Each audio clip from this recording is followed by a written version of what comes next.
కోస్గి మండలం చెన్నారం ప్రాథమిక పాఠశాల విద్యార్థులు ఉడకని అన్నం నీళ్ల సాంబారు తినమని ధర్నాకు దిగారు.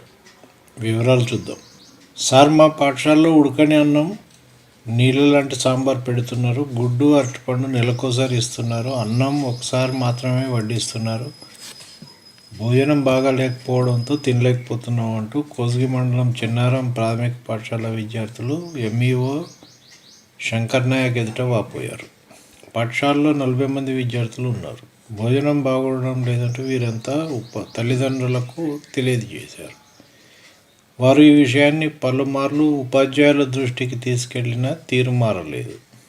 మంగళవారం మధ్యాహ్న భోజనం పాఠశాలలో వడ్డించకపోవడంతో విద్యార్థులు ఇంటికెళ్లి భోజనం చేయగా కొందరు టిఫిన్లు పాఠశాలకు తెచ్చుకున్నారు. దీంతో ఆగ్రహించిన విద్యార్థుల తల్లిదండ్రులు బుధవారం పాఠశాల ఎదుట రోడ్డుపై కూర్చొని గంటన్నర పాటు నిరసన చేపట్టారు. ఎంఈఓ శంకర్ నాయక్ హుటాహుటిన పాఠశాలకు చేరుకొని విద్యార్థుల తల్లిదండ్రులను సముదాయించారు.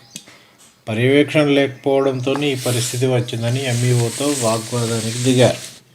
ప్రధానోపాధ్యాయుడు వంట నిర్వాహకులను తక్షణమే మార్చాలని వినతి పత్రం ఇచ్చారు.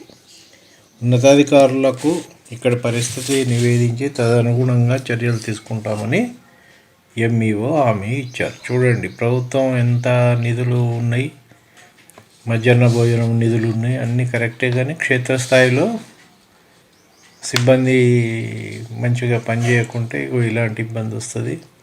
పిల్లలు నాణ్యమైనటువంటి మెనూ ప్రకారం ఆహారం ఇవ్వాల్సిన బాధ్యత అక్కడ ఉన్నటువంటి అధికారులది.